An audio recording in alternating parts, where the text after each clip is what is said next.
With paper அப்படிங்கிற படத்தோட துவக்க விழால படத்தோட டீம் நம்ம கிட்ட பகிர்ந்துகிட்ட தகவல்களை தான் கேட்க போறோம். புதியவரான குணா இயக்கத்துல உருவாகிற படம் தான் வித் பேப்பர்.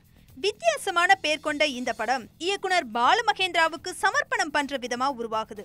இந்த படத்தோட துவக்க விழா பூஜை இயக்குனர் பாரதி ராஜா, இயக்குனர் பாலு மகேந்திராவோட மனைவி அகிலா உள்ளிட்ட பிரபலங்களோட நடந்துச்சு. இதுல புதுமுகங்கள் நடிக்கிறாங்க. ஒரு நல்ல ஒரு படத்தோடைய பூஜையில் நான் இருக்கேன் இன்னைக்கு. வித் பேப்பர் இந்த டைட்டில் பார்த்தாலே நிறைய பேர் என்னடா இது.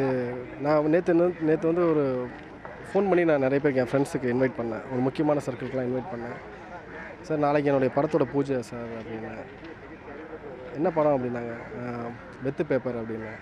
இல்லை என் படம் பேர் முன்னாடி சொல்லு அப்படின்னாங்க. சார் வெத்து பேப்பர் அப்படின்னு. டைட்டில் வந்து நாங்கள் வந்து அந்த டைட்டில் வைக்கும்போது என்கிட்ட டேரக்டர்லாம் டிஸ்கஸ் பண்ணார். ஸோ அந்த டைட்டில் ஒரு சாதாரணமாக நாங்கள் நினச்சோம், என்னடா வெத்து பேப்பர் அப்படின்னு இருக்கேன் அப்படின்னு. ஆனால் அந்த டைட்டில் இன்றைக்கி பெரிய லெவலில் பேசப்பட்டிருக்கு. ஏன்னா இன்றைக்கி வந்த ஒரு பெரிய மேதைகள் எல்லாமே வந்து பார்த்திங்கன்னா பாரதிராஜா சார்லேருந்து எல்லாமே நம்ம பாலுமந்திர சாரோடைய மனைவி எல்லாருமே வந்தாங்க. எல்லாருடைய ஆசீர்வாதத்தில் இந்த படத்தோடைய பூஜை இன்றைக்கி நடந்திருக்கு. லைன் வந்து ஃபஸ்ட் ஆஃப் வந்து ஒரு சின்ன லைன் தான் சொன்னாங்க. ரொம்ப நல்லா அருமையான ஒரு நாட் எடுத்து வச்சுருக்காரு இதில். செகண்ட் ஆஃப் பார்த்திங்கன்னா முழுக்க நம்ம கண்ணு கலைஞர் அந்த மாதிரி ஒரு ஸ்டோரி இது. ஸோ தேட்டர்லேருந்து வெளியே வரும்போது மனசில் நமக்கு அப்படியே உள்ளே பதிஞ்சிடும் அந்த மாதிரி ஒரு படம். அதாவது தேட்டருக்குள்ளேயே இருந்து வெளியே வந்தோன்னு மறைஞ்சிற ஒரு படங்கள் உண்டு. தேட்டரை விட்டு வெளியும் ஃபாலோ ஆகிற ஒரு படம் சில படங்களில். இந்த படமும் கண்டிப்பாக அமையும். ஏற்கனவே அப்பா டைரக்ஷனில் நான் இந்தியான்னு ஒரு படம் பண்ணியிருக்கேன். இது என்னோடய 2வது படம்.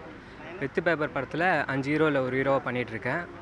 படத்தோட ஸ்டோரியே வந்து ஒரு நல்ல கான்செப்ட். அது மட்டும் இல்லாமல் எல்லோரும் ரசிக்கிற மாதிரி ஃபுல் அண்ட் ஃபுல் என்டர்டெயின்மெண்ட் உள்ள இது. அது மட்டும் இல்லாமல் இது வந்து லெஜண்ட் பாலு மகேந்திரா சாருக்கு வந்து டெடிகேட் பண்ணுறாங்க. இந்த படம் வந்து பெரிய வெற்றி அடைய உங்களோட பிளெஸிங்ஸ் அண்ட் சப்போர்ட் வேணும். வித் பேப்பர் வந்து நான் செகண்ட் தமிழ் படம். ஃபர்ஸ்ட் தமிழ் படம் வந்து ப்ரோக்ரஸில் இருக்குது. வித் பேப்பர் ஸ்கிரிப்ட் வந்து எனக்கு ரொம்ப பிடிச்சிருக்கு. நான் கோ ஆர்டிஸ்ட் கலீக்ஸ் எல்லாம் ரொம்ப கோஆப்ரேட்டிவ் ஃப்ரெண்ட்லியாக இருக்குது. So I am looking forward for the start of this movie, start of the shoot. Hope we come out with the flying colours. இந்த படம் உங்களுக்கு ரொம்ப நல்லா பிடிச்சிருக்கும். ஒரு வாழ்க்கையிலையும் எல்லாருக்கும் நடக்கிற ஒரு சப்ஜெக்ட் நாங்கள் அதை ஒரு பேஸ் பண்ணி எடுத்துருக்கோம். இந்த வெத்து பேப்பர் படத்தை வெற்றி பேப்பராக மாற்ற உங்களுடைய ஆதரவு கண்டிப்பாக எங்களுக்கு வேணும். இந்த படம் வந்து பிரபல டைரக்டர் பாலுமந்திர சாருக்காக இந்த படம் சமர்ப்பணம் பண்ணியிருக்கும் போது ஏழுமேல மிக பிரம்மாண்டமான ஒரு பூஜை வந்து இங்கே நடத்தியிருக்கோம். இது வந்து என்னென்னா ஒரு வெத்து பேப்பர் ஒரு 5 பேரோட பசங்களோட ட்ராவலிங்கான கதை வந்து ஃபுல் காமெடி.